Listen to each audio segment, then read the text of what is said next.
UK-യിൽ താമസിക്കണമെങ്കിൽ English സംസാരിക്കണമെന്നത് സാമാന്യമായ ബുദ്ധിയുടെ ഭാഗമാണെന്നാണ് വിഷയത്തിലെ സ്റ്റാർമറിന്റെ പ്രതികരണം. UK-യിൽ താമസിക്കാൻ ഒരാൾക്ക് ആവശ്യമായ കാലാവധി 5 വർഷത്തിൽ നിന്നും 10 വർഷമായി ഇരട്ടിയാക്കുന്ന പുതിയ രീതി ബ്രിട്ടീഷ് പൗരത്വം നേടിയെടുക്കുന്നത് പ്രയാസകരമാക്കി മാറ്റുമെന്നും വിദഗ്ധർ ചൂണ്ടിക്കാട്ടുന്നുണ്ട്. വിസ ഉടമകൾ ദീർഘകാലം സുരക്ഷിതമല്ലാത്ത പദവിയിൽ തുടരേണ്ടി വരും. ഏറ്റവും കഠിനമായ കുടിയേറ്റ സംവിധാനമുള്ളതായി കണക്കാക്കപ്പെടുന്ന അമേരിക്കയിൽ പോലും 5 വർഷമാണ് പൗരത്വത്തിനുള്ള കാലാവധി. എന്നാൽ ഇപ്പോൾ ഇന്ത്യൻ പൗരന്മാർക്ക് തിരിച്ചടിയായിരിക്കുകയാണ്. വിസ നിയന്ത്രണം ഏറ്റവും കൂടുതൽ ബാധിക്കുക ദക്ഷിണേഷ്യൻ രാജ്യങ്ങളിൽ നിന്നുള്ളവരെയാണ്. ബിരുദം പൂർത്തിയാക്കിയതിനു ശേഷം 2 വർഷത്തേക്ക് UK-യിൽ തുടരാൻ വിദ്യാർത്ഥികളെ അനുവദിക്കുന്ന ഗ്രാജുവേറ്റ് റൂട്ട് വിസ 18 മാസമായി പരിമിതപ്പെടുത്തിയിട്ടുണ്ട്.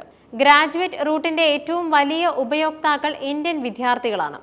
ബിരുദാനന്തരം അന്താരാഷ്ട്ര തൊഴിൽ പരിചയം നേടുക എന്ന ലക്ഷ്യത്തോടെയാണ് ഗ്രാജുവേറ്റ് റൂട്ട് പദ്ധതി അവതരിപ്പിച്ചത്.